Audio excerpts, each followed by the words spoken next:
Nola Risa, my grandchildren, CJ, Sisi, Casey, and the good boy, Caden.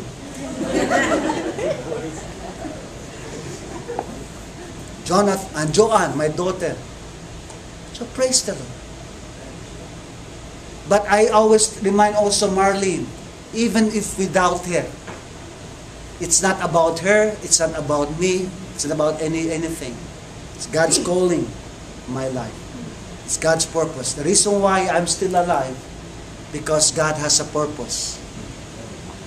And it's no accident that I am here this morning to share with you what I have been doing, helping the poor, helping the prisoners. People that we often neglect, reject.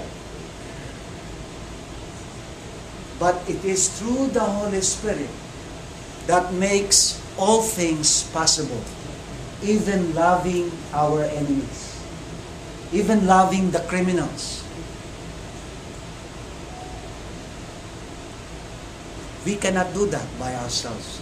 We cannot even live the Christian life without the Holy Spirit. Jesus Christ Himself was full of the Holy Spirit. He was anointed by the Holy Spirit.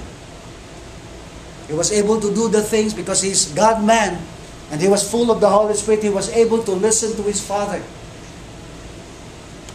and be able to say, I don't do things without listening to my Father. I don't say things without listening to my Father. That's what God wants us to experience. To listen to what the Holy Spirit is saying to us. To give us wisdom and discernment and revelation to help us make the right decisions. So that we are not dictated by anybody. But through the Holy Spirit, we are allowing God to speak to us in Christ Jesus through the Holy Spirit in order for us to fulfill God's calling for our individual lives and even for this church community. Listen to what the Holy Spirit is saying. In the Revelation, the 7 churches, I would end in this. He said to the 7 churches, either Jesus was commending a church or rebuking a church or correcting a church.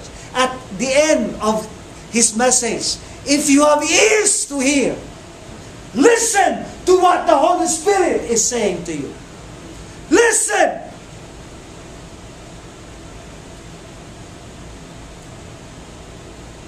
Do not judge the charismatic groups.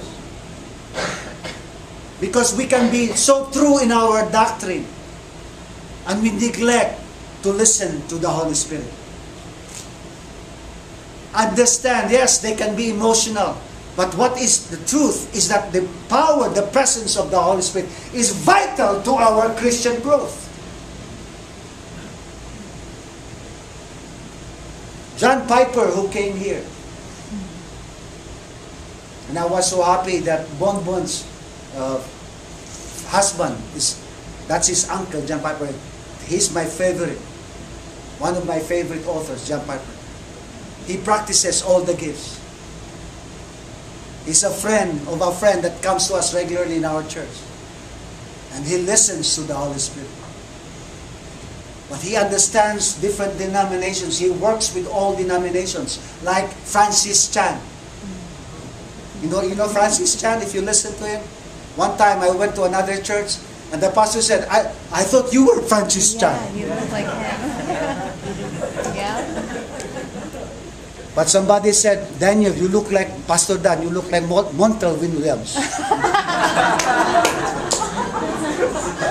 Pwede rin. Again, walk by the Spirit. And I would end to that because this is very important. You know what God said to me, Daniel, if I'm going to bring you home, what would be the message that you'd like to leave behind here at Global Harvest? And the Lord said to me, tell them about the Holy Spirit. Because He is the key. You can read the Bible in a fleshly way and be legalistic about it.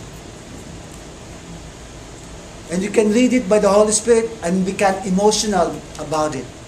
So what we do is allow the Spirit to work through the Bible and make it alive to us.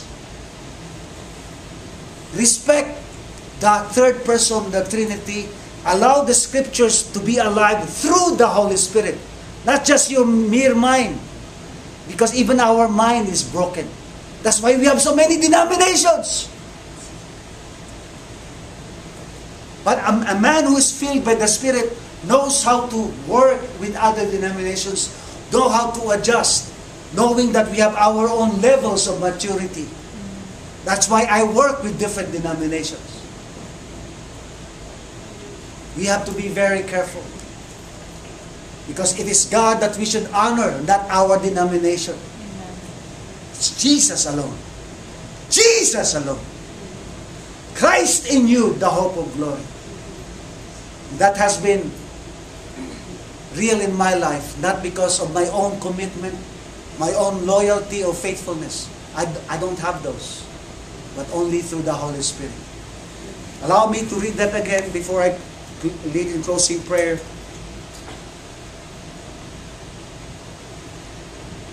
Look carefully then how you walk, not as unwise, but as wise, making the best use of the time because the days are evil. Therefore, do not be foolish. Do not be foolish. But understand what the will of the Lord is. The only way you can achieve that is through the Holy Spirit. Do not get drunk with wine or anything that will overcome you. Any sin, any even good activities. But be filled with the Holy Spirit. Addressing one another in psalms and hymns and spiritual songs, singing and making melody to the Lord with your heart. Giving thanks always and for everything to God the Father in the name of our Lord Jesus Christ. Submitting to one another out of reverence for Christ. Submitting to one another. I could not forget my Ninong who used this passage. He said, without the Holy Spirit, I could not submit to my wife. Without the Holy Spirit, I could not submit to God our Father. Without the Holy Spirit, I would not have been alive. And I would not have been serving the Lord. I would not be able to understand the Scriptures and know and discern the will of God. Without the Holy Spirit, there is no Jesus Christ. Because it is the Holy Spirit who came into Mary. And out of that, Jesus Christ was born, was conceived. The Holy Spirit makes us alive. And it is my prayer that Global Harvest Fellowship will continue to be alive. I praise the Lord for you. Let's all stand. I'm going to pray for you.